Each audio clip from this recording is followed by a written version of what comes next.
सगळ्या रसिक श्रोत्यांना माझा नमस्कार. आज एका नवीन प्रवासाला सुरुवात केली जाणार आहे.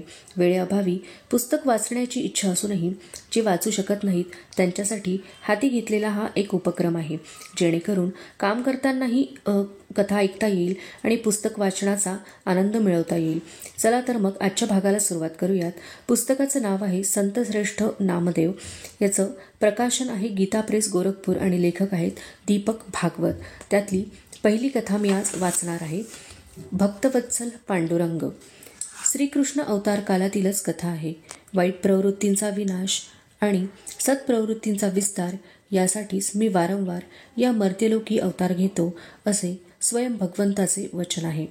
मगधराज जरासंध एक क्रूर दैत्यराज. त्याने 23 अक्षौहिणी सैन्य एकत्र करून यादवांवर हल्ला चढवला. त्या यादवांच्या सेनेला युगंधर श्रीकृष्णाचे छत्र लाभले होते. त्यामुळे जरासंधाचा पराभव निश्चित होता. असे त्याने 17 वेळा हल्ले केले आणि तो 17ही वेळा पराभूत झाला. 18व्या वेळी मात्र तो क्रूरकर्मा काळयवन याला घेऊन आला. हा अत्यंत बलवान होता. त्याच्या तोडीचा सामर्थ्यवान त्या काळी भूलोकात कोणीही नव्हता. तो आपली 3 कोटी सेना घेऊन जरासंधाच्या मदतीस आला. त्याने मथुरेला वेढा दिला. श्रीकृष्णाने मथुरवासियांच्या रक्षणार्थ समुद्राच्या उदरात नगरी वसवली. ती सर्व सोयींनी युक्त होती. ती नगरी म्हणजे द्वारका नगरी. सर्वांना त्यांनी आपल्या योगमायेने द्वारकेत नेऊन पोहोचवले. उर्वरित लोकांच्या रक्षणासाठी त्याने बलरामाला मथुरेतच ठेवले आणि कोणत्याही शस्त्राविना श्रीकृष्ण नगराबाहेर पडले. श्रीकृष्ण शस्त्र न घेता नगराबाहेर पडले आहेत. आपणही बलशाली आहोत. आपणही एकही शस्त्र न घेता त्यांना पकडू आणि त्यांना पराभूत करू, असा विचार करून काळयवन शस्त्राविनाच भगवंताचा पाठलाग करू लागला. काळयवनाला हुलकावण्या देत देत भगवंत दूर दूर एका पर्वताच्या गुहेत गेले. त्या गुहेत एक पुरुष एका शिळेवर झोपला होता. भगवंतांनी आपल्या स्कंधावरील शेला त्या निद्रिस्त गृहस्थाला पांघरला आणि ते स्वतः शिळेआड लपून बसले. काळयवन पाठलाग करत गुहेत शिरला. श्रीकृष्णच शेला पांघरून झोपला आहे असा त्याचा समज झाला. क्रोधाने बेभान होऊन त्याने शेला ओढला आणि त्याला लाथ मारली. तो गृहस्थ निद्रेतून जागा झाला. त्याने क्रोधित होऊन काळयवनाकडे नेत्रकटाक्ष टाकला. एका क्षणात काळयवनाचे भस्म झाले. तो गृहस्थ इक्ष्वाकू कुलातील मांधाता पुत्र मुचुकुंदू होता. तो सत्यप्रतिज्ञ ईशभक्त असा महापुरुष होता. त्याने अनेक वार असुरांपासून इंद्रादी देव देवतांचे रक्षण केले होते. नंतर देवांना सेनापती म्हणून कार्तिकेय लाभले. देव संतुष्ट होऊन कृतज्ञपणे मुचुकुंदूला म्हणाले, मोक्ष सोडून कोणतेही वरदान माग. सतत देवरक्षणार्थ जागृत राहून त्याला श्रम झाले होते. त्याने विश्रांतीसाठी निद्रेचे वरदान मागितले. देवांनी त्याला वरदान दिले. हे राजा, झोप घेत असताना जर कोणी तुला मध्येच जागे केले तर तो तुझ्या दृष्टीला पडताक्षणी भस्मीभूत होईल. भगवंतांनी मुचुकुंदाला जरासंध आणि काळयवनाची कथा विस्ताराने कथन केली. काळयवनाचे भस्म झालेले पाहून मुचुकुंदाला परमानंद झाला. शिळे आडून भगवंत बाहेर आले. त्यांच्या चरणावर मुचुकुंदाने अतीव कृतज्ञतेने मस्तक ठेवले.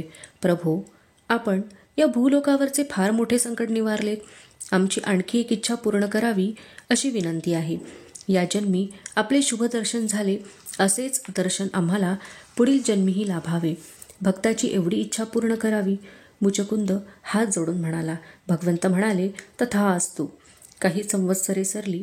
दिंडीरवनात मुचुकुंद राजा जन्म घेता झाला. हे दिंडीरवन म्हणजेच आजचे भूवैकुंठ पंढरपूर आणि ज्या रूपात जन्म झाला तो म्हणजे भक्त पुंडलिक. हा पुंडलिक मनाने खूप चांगला होता. आईवडिलांना मान देणारा, त्यांची आज्ञापालन करणारा होता. पुढे तरुणपणी त्याचा विवाह एका अतिशय सुंदर तरुणीशी झाला. त्याची सुंदर बायको मात्र आपल्या सासू सासऱ्यांचा विलक्षण द्वेष करत असे. पुंडलिक आपल्या लावण्यवती पत्नीचा दास झाला होता. तो आपल्या आईवडिलांची आज्ञा भंग करू लागला. त्यांना दुरुत्तरे करू लागला. त्यांचा अपमान करू लागला. इतकेच नाही तर प्रसंगी तो त्यांना मारहाणही करू लागला. पुंडलिकाच्या वृद्ध मातापित्यांना अतीव दुःख झाले. त्यांनी ईश्वराजवळ प्रार्थना केली, एक तर या पुंडलिकाचे वर्तन सुधारण्यासाठी त्याला प्रेरणा दे, नाहीतर आम्हाला तुझ्या चरणी बोलावून घे. एके रात्री झोपलेला असताना भगवंत पुंडलिकाच्या स्वप्नात आले आणि म्हणाले, अरे पुंडलिका, जन्मात एकदा काशीत जाऊन यावे. पुंडलिकाला खडबडून जाग आली. त्या दिवशी आपल्या लावण्यवती पत्नीला सांगून पुंडलिक काशीला निघाला. मजल दरमजल करत पुंडलिक निघाला होता. सूर्य मावळला, अंधार पसरला. पुंडलिकही चालून चालून थकला होता. त्यालाही विश्रांतीची आवश्यकता होती. वाटेत कुक्कुट मुनींचा आश्रम लागला. पुंडलिक विश्रांतीसाठी आश्रमात गेला. मुनींनी त्याचे स्वागत केले. त्याला जलाने भरलेले पात्र दिले. हस्तमुख प्रक्षालन केल्यावर मुनींनी त्याला बसण्यास आसन दिले आणि थोडा वेळ थांबण्यास सांगितले. मुनी मोठे मातृपितृभक्त होते. त्यांचे मातापिता अतिशय वृद्ध होते. त्यांनी आपल्या हाताने मोठ्या प्रेमाने घास भरवले, पाणी पाजले, आपल्या उपरणाने त्यांचे मुख पुसले. नंतर ते या अतिथी म्हणून आलेल्या पुंडलिकासाठी भोजन पात्र घेऊन आले. पुंडलिकाचे भोजन झाले. मग मुनींनी स्वतः भोजन केले. नंतर त्या मुनींनी निद्रा लागेपर्यंत मातापित्यांचे चरण चेपले. चरण चेपता चेपता त्यांच्याशी मधुर भाषण केले. मातापित्यांना निद्रा लागल्यावरच ते उठले. पुंडलिक निरीक्षण करत होता. कुक्कुट मुनींचे मातापित्यांवरील प्रेम बघत होता. एवढ्यात त्या आश्रमात अत्यंत कुरूप अशा 3 स्त्रिया आल्या. आल्या आल्या त्यांनी कुक्कुट मुनींच्या चरणावर आपापली मस्तके ठेवली. मुनींनी त्यांना आशीर्वाद दिला. वंदन करून त्या परत उभ्या राहिल्या. त्यावेळी त्या कुरूप न राहता अतिशय सुंदर झाल्या. हा चमत्कार पाहून पुंडलिक आश्चर्यचकित झाला. त्याने त्या सुंदर झालेल्या स्त्रियांना विचारले, आपण कोण? आलात त्यावेळी आपण कुरूप होता आणि आता सुंदर झाला. या साऱ्याचे रहस्य काय? त्यातील एक स्त्री म्हणाली, मी गंगा, ही यमुना आणि ही सरस्वती. आम्ही तिघी सरिता आहोत. आमच्या जलात अनेक लोक आपली पापे धुतात. आम्ही कुरूप होतो, अपवित्र होतो. हे कुक्कुटमुनी मातृपितृभक्त आहेत. मातापित्यांची ते मनोभावे सेवा करतात. म्हणूनच ते परमपुण्यवान आहेत. त्यांच्या चरणांवर मस्तक ठेवले, त्यांचे आशीर्वाद लाभले की आमच्या ठाई आलेली पापे नष्ट होतात. आम्ही परत सुंदर पवित्र होतो. कुक्कुटमुनींना वंदन करून त्या 3 सरिता निघून गेल्या. आश्रमात निद्रा घेत असताना पुंडलिकाला परत स्वप्न पडले. स्वप्नात काशी विश्वेश्वर आला. तो म्हणाला, पुंडलिका, मातापित्यांच्या सेवेतच भगवंत आहे. पुंडलिक जागा झाला. त्याला या साऱ्या गोष्टींचा उलगडा झाला. आपण सुंदर स्त्रीबरोबर विवाह झाल्यानंतर आईवडिलांचा आदर करेनासा झालो.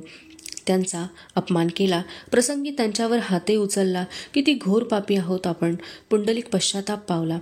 दुसऱ्या दिवशी सकाळी कुक्कुट मुनींच्या चरणांवर मस्तक ठेवून त्याने त्यांचा निरोप घेतला. काशीला न जाता तो परत दिंडीर वनात आपल्या घरी आला. आल्या आल्या त्याने आईवडिलांचे चरण धरले, त्यांची क्षमा मागितली. त्याच्या पत्नीला हा बदल पाहून मोठे आश्चर्य वाटले. तिने पतीला एकांतियाचे कारण विचारले. पुंडलिकाने कुक्कुट मुनींची मातृपितृसेवा, गंगा यमुना सरस्वती या सरितांचा प्रसंग आणि काशी विश्वेश्वराने दिलेला स्वप्न दृष्टांत कथन केला. सारे ऐकून तिलाही पश्चाताप झाला.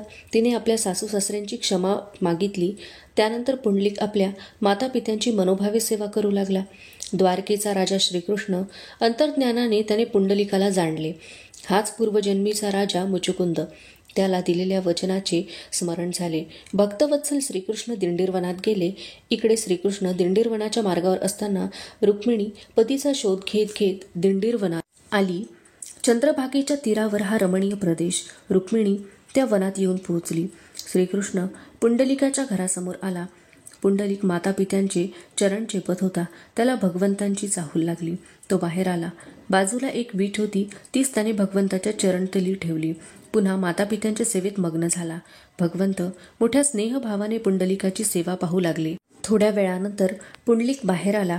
भगवंत कटेवर हात ठेवून विटेवर उभे होते. पुंडलिकाने भगवंतांच्या चरणावर मस्तक ठेवले आणि हात जोडून तो म्हणाला, हे सर्वेश्वरा, आपण असेच या ठिकाणी भक्तांना प्रेरणा देण्यासाठी, त्यांना आशीर्वाद देण्यासाठी, भक्तांवर कृपा करण्यासाठी उभे राहावे. भगवंत म्हणाले, तथास्तु. रुक्मिणी शोधत शोधत पुंडलिकाच्या घरासमोर आली तर इथेही आपले पतिराज भक्ताची मातृपितृसेवा पाहण्यात मग्न. आपल्याकडे दुर्लक्षच. रुक्मिणी रुसली आणि बाजूला जाऊन उभी राहिली. दिंडरवन म्हणजेच पंढरपूर. कटेवर हात ठेवून उभा आहे तो भक्तवत्सल श्रीकृष्ण विठ्ठल पांडुरंग. युगे 28 भक्तांसाठी उभा आहे. हेच ते युगानुयुगे येणाऱ्या भक्त पुंडलिकांसाठी उभे असलेले परब्रह्म. रुसून उभी असलेली रुक्मिणी, तिचे स्वतंत्र मंदिर. संतश्रेष्ठ नामदेव, संत ज्ञानेश्वरांचे समकालीन. ज्ञानदेवांनी लहान वयात समाधी घेतली. नामदेव ज्ञानदेवांपेक्षा वयाने ज्येष्ठ, पण ज्ञानदेवांचे उत्तराधिकारी. त्यांचे परमपवित्र चरित्र आपण कथन करणार आहोत.